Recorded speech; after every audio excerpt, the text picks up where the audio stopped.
Hello friends, welcome back to our channel. Today in this video we will discuss SSC selection post phase 13 exam 2025 question of 13 July first shift. तो दोस्तों आज के इस video में हम 30 जुलाई यानी आज की फर्स्ट शिफ्ट के क्वेश्चन को डिस्कस करेंगे, जो कि आपका बाइलिंगुअल लैंग्वेज में हिंदी इंग्लिश दोनों लैंग्वेज में रहने वाला और जीके जीएस पोर्शन से रहने वाला, और दो चार क्वेश्चन जो कि आपका इंग्लिश सेक्शन से और मैथ का, जो कि मैथ और रीजनिंग का टॉपिक्स जो कि आपका कवर रहेगा वीडियो में। चलिए वीडियो को शुरू करते बिना किसी देरी के। तो हमारा जो फर्स्ट क्वेश्चन है कि which Indian state recorded the maximum decadal decline in the population according to census 2011, यानी जनगणना 2011 के अनुसार किस भारतीय राज्य में जनसंख्या में सबसे अधिक दशकवार गिरावट दर्ज की गई है। तो आपका उत्तर नागालैंड जो कि राइट आंसर हो जाएगा। नागालैंड में जो कि आपका डिकेडियल ग्रोथ रेट जो कि 2001 से 2011 में -0.47% का जो कि गिरावट नज़र आया है, तो राइट आंसर आपका नागालैंड हो जाएगा। वहीं बात कर ले रीजन की, तो माइग्रेशन एंड इन्यूमरेशन इशू जो कि आपका प्रवासन और गिनती में समस्याएं जो कि हो सकता है। वहीं बात कर ले इंडिया एवरेज डिकोडल ग्रोथ रेट जो कि आपका 17.64 है। भारत की औसत दशकवार वृद्धि जो कि 17.64 जो कि है। Nagaland was the only state with the negative growth rate. Nagaland एकमात्र राज्य है जिसका जनसंख्या में गिरावट दर्ज जो कि की गई है। चलिए नेक्स्ट क्वेश्चन की ओर बढ़ते हैं। नेक्स्ट है आपका according to census 2011 which union territory UT of India recorded the lowest population, यानी जनगणना 2011 के अनुसार भारत का वह कौन सा केंद्र शासित प्रदेश यानी यूटी है जिसकी जनसंख्या सबसे कम थी। तो लक्षद्वीप जो कि आपका ऑप्शन में दिया गया होगा, तो राइट आंसर आपका लक्षद्वीप हो जाएगा। वहीं बात कर ले तो पॉपुलेशन आपका 64,429 जो कि पॉपुलेशन आपका लक्षद्वीप का है। राजधानी की बात कर ले तो कवरत्ती जो कि आपका राजधानी है। वहीं बात कर ले कि भारत का सबसे छोटा केंद्र शासित प्रदेश यानी जनसंख्या और क्षेत्रफल दोनों में के आधार पर जो कि आपका लक्षद्वीप ही जो कि आपका है।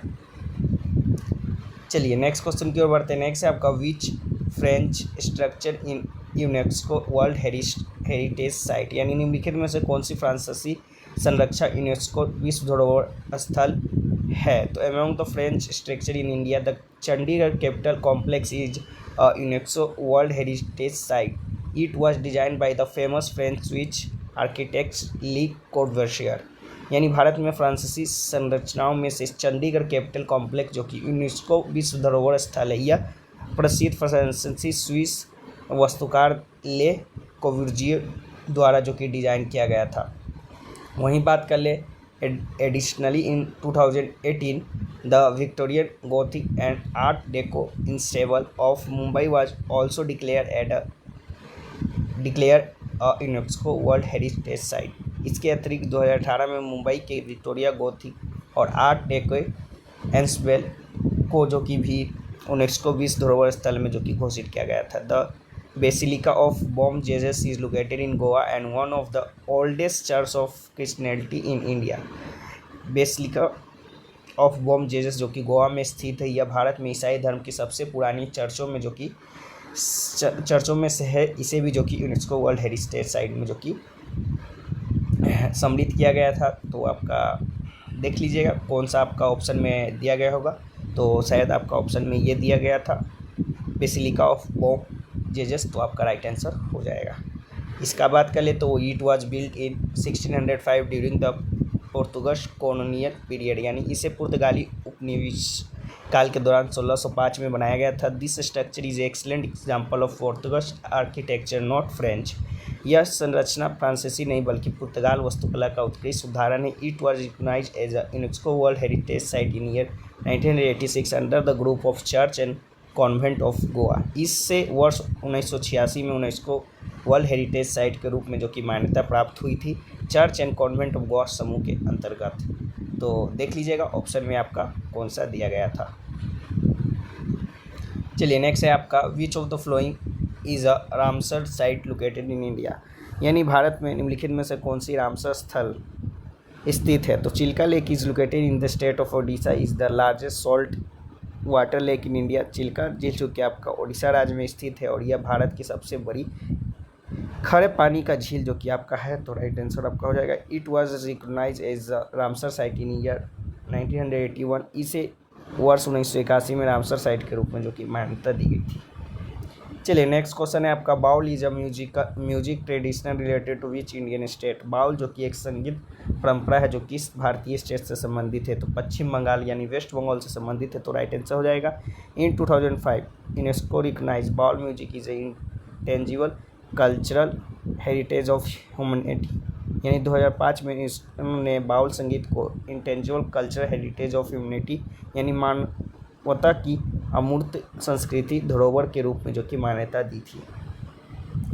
चलिए नेक्स्ट क्वेश्चन की ओर बढ़ते हैं। नेक्स्ट है आपका, during the tenure of which governor general did the partition of Bengal take place, यानी बंगाल का विभाजन किस गवर्नर जनरल कार्यकाल में हुआ था। The partition of Bengal was done on 16 October 1905। Bengal विभाजन की बात कर ले 16 अक्टूबर 1905 में जो कि किया गया था। This partition took place during the tenure of Lord Curzon and the viceroy of British India. यह विभाजन ब्रिटिश भारत के वायसराय लॉर्ड कर्जन जो कि के कार्यकाल में हुआ था। Its formal purpose was stated to administrative convenience, the real objective was to break Hindu Muslim unity under the policy of divide and rule. इसका औपचारिक उद्देश्य जो कि आपका प्रशासनिक सुविधा बताया गया, लेकिन असली उद्देश्य फूट डालो और राज करो यानी डिवाइड एंड रूल नीति के अंतर्गत हिंदू मुस्लिम एकता को जो कि तोड़ना था। There was bit spread protest against this partition and this movement later become the main reason of swadeshi movement, यानी इस विभाजन के खिलाफ व्यापक विद्रोह भी हुआ था। यही आंदोलन आगे चलकर जो कि स्वदेशी आंदोलन का प्रमुख कारण बना। The Bengal partition was annulled in 1911। It was annulled by the then viceroy of India Lord Hardinge second. Bengal विभाजन को 1911 में जो कि रद्द कर दिया गया था। इससे भारत के तत्कालीन वायसराय लॉर्ड हार्डिंग द्वितीय ने जो कि रद्द किया था। चलिए नेक्स्ट क्वेश्चन की ओर बढ़ते हैं। नेक्स्ट है आपका, when was the India Olympic association establish, यानी भारतीय ओलंपिक संघ की स्थापना कब हुई। तो the India Olympic association was establish in 1927। Its founding president was sir Dorabji Tata and secretary was doctor A J. Noren. भारतीय ओलंपिक संघ की स्थापना 1927 में जो कि की गई थी, जिसके संस्थापक अध्यक्ष सर दोराबजी टाटा और सचिव डॉक्टर ए.जी. नोरेन जो कि आपका थे। Its objective was to ensure the selection, training and representation of Indian teams of the Olympic games and other international sports competition in India. इसका उद्देश्य भारत में ओलंपिक खेलों और अन्य अंतर्राष्ट्रीय खेलों प्रतियोगिताओं के लिए जो कि भारतीय टीमों का चयन, परीक्षण और प्रतिनिधित्व सुनिश्चित करना जो कि था। चलिए नेक्स्ट क्वेश्चन की ओर बढ़ते हैं। नेक्स्ट आपका, annual financial statement is also called what, यानी वार्षिक वित्तीय विवरण को किस अन्य नाम से जाना जाता है। The annual financial statement is presented under the article of 112 of the Indian constitution. Annual financial statement की बात कर ले, भारतीय संविधान के अनुच्छेद 112 के तहत जो कि प्रस्तुत किया जाता है। This is a detail account of the revenue and expenditure of the central government of for the coming financial year, यानी यह केंद्र सरकार के आगामी वित्तीय वर्ष के राजस्व और व्यय का विस्तृत लेखा जोखा जो कि आपका होता है। It is commonly called budget and presented by the finance minister in the parliament on 1 February every year. इसे आमतौर पर बजट कहा जाता है और यह हर वर्ष 1 फरवरी को जो कि संसद में वित्त मंत्री द्वारा जो कि प्रस्तुत किया जाता है। तो देख लीजिएगा, बजट आपका अगर ऑप्शन में होगा तो राइट आंसर हो जाएगा।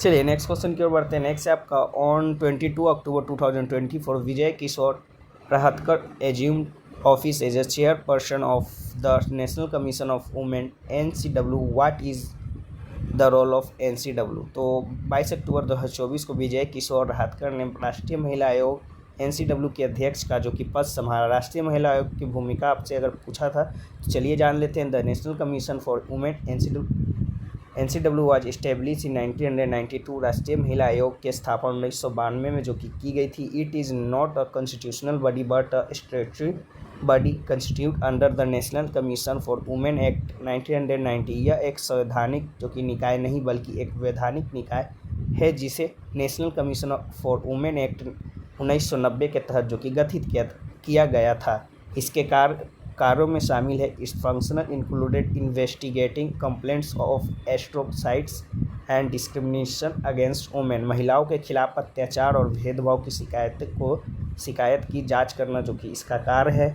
दूसरा कार्य है to advise the government in the policy making, यानी सरकार की नीति निर्माण में सलाह देना। नेक्स्ट कार्य है आपका prepare report and recommendation for welfare of women, यानी महिलाओं के कल्याण हेतु रिपोर्ट और सिफारिश तैयार करना। नेक्स्ट है आपका promoting gender equality and spreading awareness about women's rights, यानी लैंगिक समानता को बढ़ावा देना और महिला अधिकार के प्रति जागरूकता फैलाना। Next 10 NCW play a vital role in monitoring the right of women and providing them justice. इस प्रकार NCW महिलाओं के अधिकारों की निगरानी करने और उनके न्याय दिलाने में एक जो कि महत्वपूर्ण भूमिका निभाती है। तो ये ऑप्शन में अगर आपका दिया गया होगा स्टेटमेंट, तो राइट आंसर आपका हो जाएगा, महिलाओं को अधिकारों की निगरानी करना और उन्हें न्याय दिलाना। चलिए नेक्स्ट क्वेश्चन की ओर बढ़ते हैं। नेक्स्ट है आपका who appoints the chief minister, यानी मुख्यमंत्री की नियुक्ति कौन करता है। According to article 164(1) of Indian Constitution, the governor appoints a person who commands a majority in the state legislative assembly as a chief minister, यानी भारतीय संविधान के अनुच्छेद 164(1) के तहत राज्यपाल उस व्यक्ति को मुख्यमंत्री नियुक्त करता है जो राज्य विधानसभा में बहुमत प्राप्त करता है। After the appointment of chief minister, governor also appoints other minister on the advice of the chief minister, यानी मुख्यमंत्री की नियुक्ति के बाद राज्यपाल अन्य मंत्रियों की नियुक्ति भी मुख्यमंत्री की सलाह पर जो कि करता है। तो गवर्नर जो कि आपका राइट आंसर हो जाएगा। चलिए नेक्स्ट क्वेश्चन है आपका which school of art was influenced by the Hellenistic Greco Roman style, यानी कला की किस शैली पर हेलेनिस्टिक यानी यूनानी रोमानी शैली का प्रभाव था। तो गंधार कला शैली पर जो कि आपका था Gandhar school of art, right answer हो जाएगा। Gandhar art flourished in northern western India, now parts of Pakistan and Afghanistan, between the 1st century BC and the 5th century CE। Gandhar कला का विकास 1st century BC से 5th century CE के बीच जो कि उत्तर पश्चिमी भारत यानी अब पाकिस्तान और अफगानिस्तान के हिस्से में जो कि हुआ था। The style was based on Buddhism but so clear Hellenistic Greco Roman influence, यह शैली बौद्ध धर्म पर आधारित थी लेकिन इस पर हेलेनिस्टिक प्रभाव स्पष्ट रूप से देखा जाता है। The art style flourished mainly during the reign of the Kushan dynasty specially Kanishka, यह कला शैली मुख्य रूप से कुषाण वंश विशेष रूप से कनिक्स के शासनकाल में फली फूली। चलिए नेक्स्ट क्वेश्चन की ओर बढ़ते हैं। नेक्स्ट आपका Ilbert bill controversy was related to what, Ilbert bill विवाद किससे संबंधित हो। The Ilbert bill was introduce in 1883 by the then law member sir Courtenay Ilbert bill को 1883 में तत्कालीन कानून सदस्य सर कोर्टने इल्वर्ट द्वारा जो कि पेश किया गया था। The purpose of this bill was to give Indian magistrates the power to try criminal cases for European citizen, यानी इस बिल का उद्देश्य जो कि भारतीय मजिस्ट्रेट को यूरोप नागरिकों के आपराधिक मामलों की सुनवाई का अधिकार देना जो कि था। But the British community strongly oppose this as they did not want an Indian just to bring them to justice, यानी लेकिन ब्रिटिश समुदाय ने इसका तीव्र विरोध किया क्योंकि वे नहीं चाहते थे कि कोई भी भारतीय न्यायाधीश उन्हें न्याय के कटघरे में खड़ा करे। द कंट्रोवर्सी हाईलाइटेड कॉलोनियल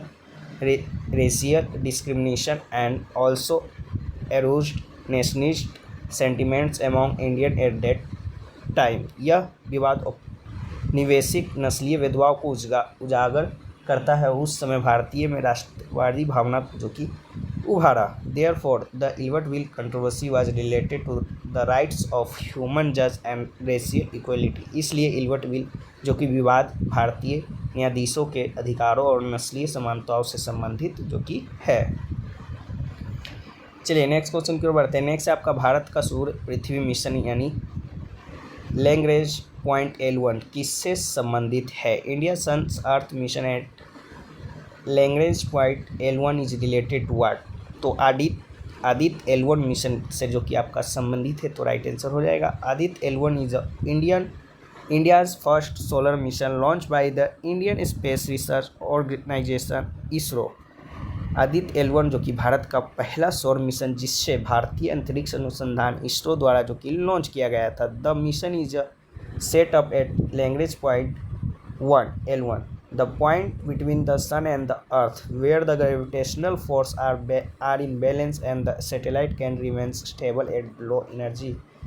यानी यह मिशन लैग्रेंज पॉइंट L1 पर स्थापित जो कि किया गया है। यह सूर्य और पृथ्वी के बीच जो कि स्थित वह बिंदु है जहां गुरुत्वाकर्षण बल संतुलन में रहता है और उपग्रह कम ऊर्जा में स्थिर रह सकता है। From the L1 point Aditya L1 can observe the sun continuously without any obstruction from eclipse. यानी L1 बिंदु से आदित्य L1 बिना ग्रहण की रुकावट के लगातार सूर्य का जो कि निरीक्षण कर सकता है। Its objective is to study the outer layer of sun corona chromosphere and solar winds. इसका उद्देश्य जो कि सूर्य की बाहरी परतों और सौर हवाओं का अध्ययन करना जो कि आपका इसका उद्देश्य है। चलिए नेक्स्ट क्वेश्चन की ओर बढ़ते हैं। नेक्स्ट आपका आया था कि कबड्डी में एक रेड की अवधि कितनी होती है। What is the duration of raid in kabaddi. तो 30 सेकेंड जो कि आपका होता है, तो राइट आंसर हो जाएगा। चलिए नेक्स्ट क्वेश्चन एक आपका आया था कि ड्राविड शैली में विमाना का आकार कैसा होता है। What is the shape of vimana in the Dravidian style of architecture. तो पिरामिड नुमा जो कि होता है, पिरामिडल जो कि आपका होता है, तो राइट आंसर हो जाएगा। Vimana is a tall structure of the temple which is situated above the sanctum. Vimana जो कि मंदिर की वो ऊंचाई वाली संरचना होती है जो गर्भगृह सेंक्स्ट्रम में के ऊपर जो कि स्थित होती है। In the Dravidian style which develop mainly in the south India, the vimana is a pyramidal in shape narrowing towards the top with a stepped rise। ये ड्राविड शैली जो मुख्यतः दक्षिण भारत में विकसित हुई उसमें विमाना का आकार जो कि पिरामिड के समान होता है, अर्थात सीधी नुमा चढ़ाव के साथ ऊपर की ओर संकीर्ण होता जाता है। This style was majorly adopted by Pallava, Chola, Pandya and Vijayanagara dynasty. यह शैली प्रमुख रूप से पल्लव, चोल, पांड्य और विजयनगर राजवंशों द्वारा जो कि अपनाई गई थी।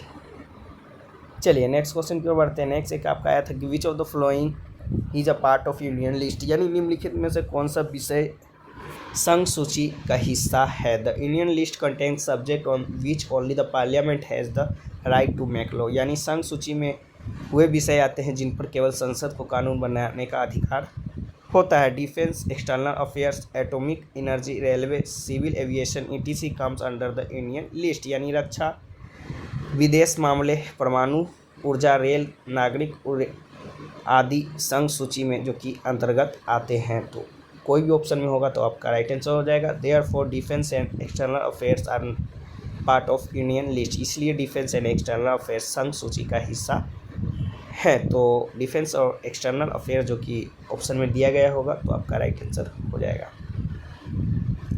चलिए नेक्स्ट क्वेश्चन की ओर बढ़ते हैं। नेक्स्ट एक आपका आया था कि व्हाट इज मैंगो सावर। यानी मैंगो सावर क्या होता है। The pre monsoon rain that occurs in south India at the end of summer is called mango shower. ग्रीष्म ऋतु के अंत में दक्षिण भारत में होने वाली प्री मानसूनी बारिश को जो कि मैंगो सावर कहा जाता है। Mango shower is a general term use to describe the early April May rainfall that occur south India specially in Kerala, Karnataka and Tamil Nadu. Mango shower एक समान शब्द जो दक्षिण भारत विशेषकर केरल, कर्नाटक और तमिलनाडु में होने वाली अप्रैल मई की प्रारंभिक वर्षा में इस्तेमाल होता है।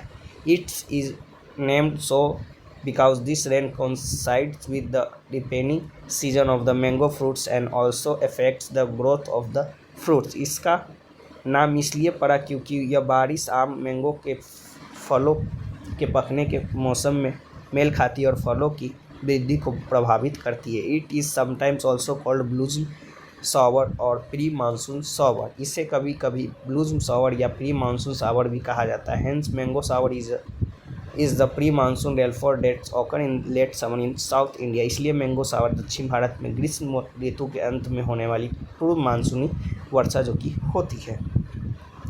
चलिए नेक्स्ट क्वेश्चन की ओर बढ़ते हैं। नेक्स्ट आपका आया था कि which one of the different एवं oxygen, nitrogen, steel and carbon. तो आपका ऑड वन आउट जो कि निकालना था ऑक्सीजन, नाइट्रोजन, स्टील और कार्बन में से कौन सा जो कि आपका डिफरेंट है। तो ऑक्सीजन की बात कर ले, नाइट्रोजन की बात कर ले और कार्बन की बात कर ले। These are all basic element are found in the periodic table. बात कर ले कि ऑक्सीजन, नाइट्रोजन और कार्बन ये सभी मूल तत्व हैं और आवर्त सारणी में जो कि पाए जाते हैं। Where steel is alloy which is mainly made from mixer of iron and the carbon. जबकि स्टील एक मिश्र धातु है जो मुख्यतः लोहे और कार्बन के मिश्रण से बनती है। Therefore the three items oxygen, nitrogen, carbon are pure chemical element while steel is a composite substance. इसलिए तीन वस्तुएं जो कि ऑक्सीजन, नाइट्रोजन, कार्बन जो कि शुद्ध रासायनिक तत्व है, जबकि स्टील जो कि एक मिश्रित पदार्थ है। Therefore steel is a different from the rest three, इसलिए स्टील जो कि बाकी तीनों से अलग है। तो स्टील जो कि आपका राइट आंसर हो जाएगा। चलिए नेक्स्ट क्वेश्चन की ओर बढ़ते हैं। नेक्स्ट एक आपका आया था कि who is the author of book makers of modern India. Makers of modern India पुस्तक के लेखक कौन है? तो रामचंद्र गुहा जो कि आपका है, तो राइट आंसर हो जाएगा। This book was publish by penguin India in 2010। यह पुस्तक पेंगुइन इंडिया द्वारा जो कि 2010 में प्रकाशित हुई थी। चलिए नेक्स्ट क्वेश्चन की ओर बढ़ते हैं। नेक्स्ट एक आपका है कि in India AQI is major on the basis of how many pollutants, यानी भारत में वायु गुणवत्ता सूचकांक कितने प्रदूषकों के आधार पर मापा जाता है? तो 8 पोल्यूटेंट्स के आधार पर जो कि मापा जाता है। तो 8 राइट आंसर आपका हो जाएगा। इन 8 प्रदूषकों के नाम इस प्रकार है कि पहला आपका PM10 यानी particulate matter less than 10 microns. Second है आपका PM2.5 particulate matter less than 2.5 microns. Next है आपका नाइट्रोजन डाइऑक्साइड। नेक्स्ट है आपका सल्फर डाइऑक्साइड। फिफ्थ है आपका कार्बन मोनोऑक्साइड। 6 है आपका ओजोन। 7 है आपका अमोनिया और 8 है आपका लीड यानी PB। तो इन 8 प्रदूषकों को द्वारा जो कि आपका AQI जो कि मेजर किया जाता है। चलिए नेक्स्ट क्वेश्चन है आपका who among the flowing has not receive the Jnanpith award, यानी निम्नलिखित में से किसे ज्ञानपीठ पुरस्कार जो कि प्राप्त नहीं हुआ है? तो बात करें तो इसका आंसर जो कि अकॉर्डिंग टू ऑप्शन आपका हो जाएगा। तो ये तीनों ऑप्शन जो कि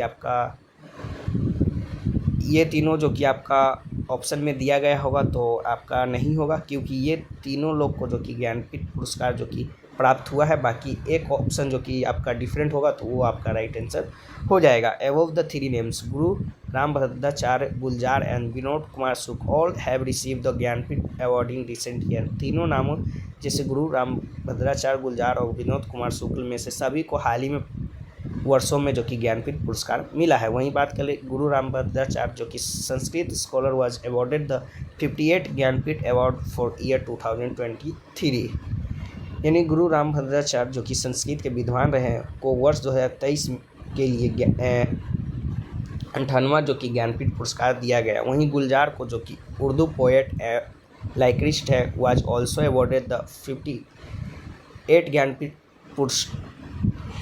ज्ञानपीठ अवार्ड फॉर ईयर 2023। गुलजार जो कि उर्दू कवि और गीतकार हैं, उन्हें भी 2023 के लिए जो कि 58वां ज्ञानपीठ पुरस्कार जो कि दिया गया था। वहीं विनोद कुमार शुक्ल को जो कि हिंदी लिटरेचर है has receive the 59th Jnanpith award for the year of 2024। वहीं विनोद कुमार शुक्ल जो कि हिंदी साहित्यकार हैं, वर्ष 2024 के लिए 59वां ज्ञानपीठ पुरस्कार जो कि मिला था। तो ये तीनों को जो कि ज्ञानपीठ पुरस्कार मिल चुका है। बाकी एक ऑप्शन में आपका कोई होंगे जिनको नहीं मिला होगा तो वो आपका राइट आंसर हो जाएगा। चलिए नेक्स्ट क्वेश्चन है आपका in which country of BRICS is the Amazon rain forest located, यानी ब्रिक्स के देश में से किस देश में अमेजोन वर्षावन स्थित है? The Amazon rain forest is the largest tropical rain forest in the world and the most of its located in Brazil and south Africa.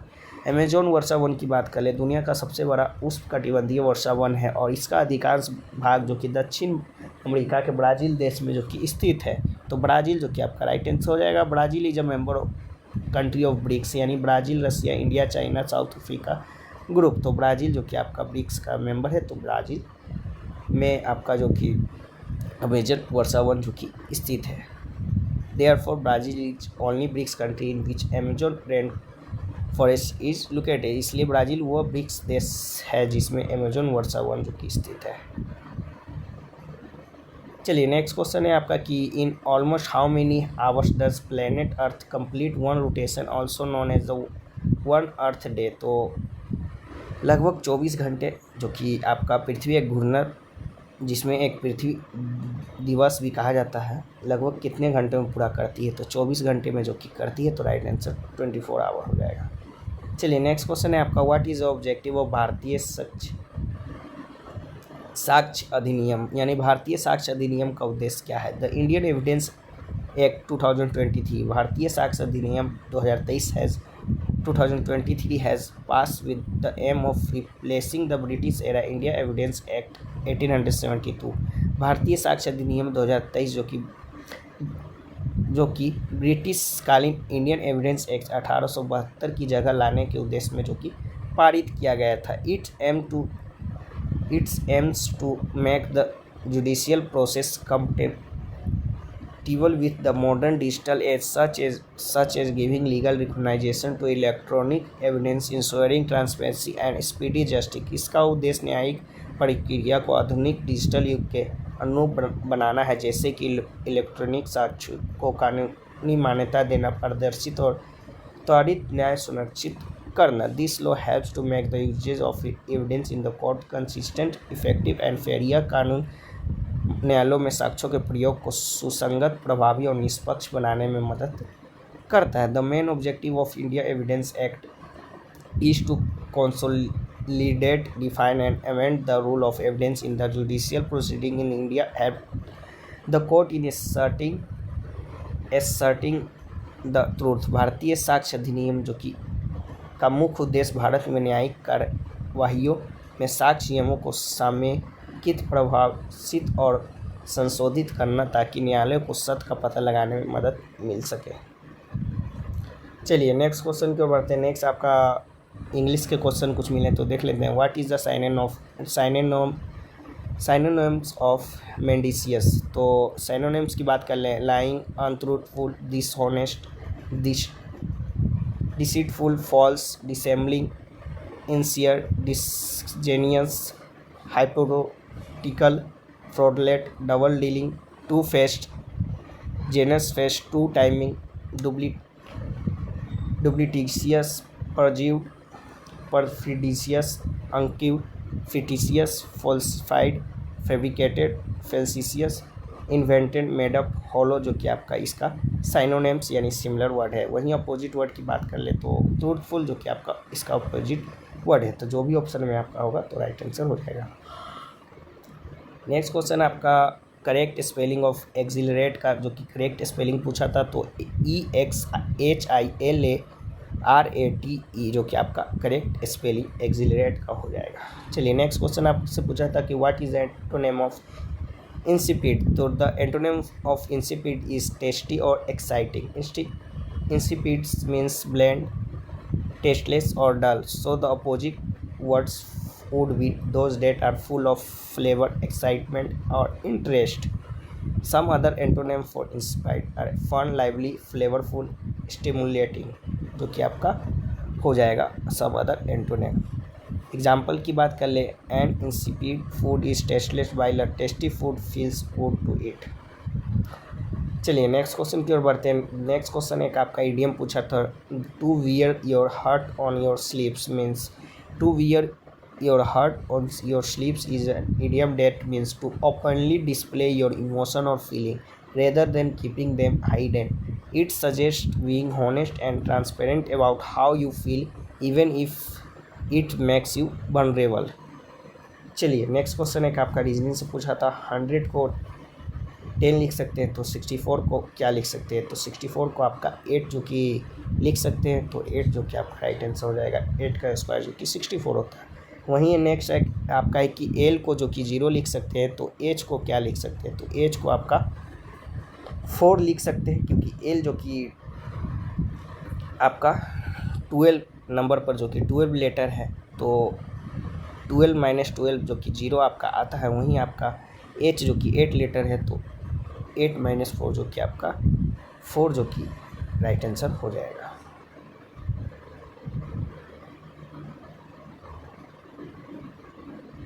चलिए नेक्स्ट क्वेश्चन की ओर बढ़ते हैं। नेक्स्ट एक आपका आया था, find the wrong number in the series 7, 13, 19, 25, 32। तो इसमें से आपका रॉन्ग नंबर जो कि निकालना था, तो श्रृंखला में गलत संख्या को ज्ञात करना था, तो 32 जो कि आपका राइट आंसर हो जाएगा। 32 आपका कैसे है, तो बात कर ले 13 - 7 जो कि 6 होता है, 19 - 13 जो कि 6 होता है, 25 - 19 जो कि 6 होता है, वहीं 35 - 25 जो कि 7 होता है, तो आपका 32 जो कि आपका राइट आंसर हो जाएगा, जो कि गलत है। यहाँ पर आखिरी अंक जो कि अंतर 7 आ गया, जबकि बाकी का 6 होना था। तो 32 जो कि रॉन्ग नंबर आपका है।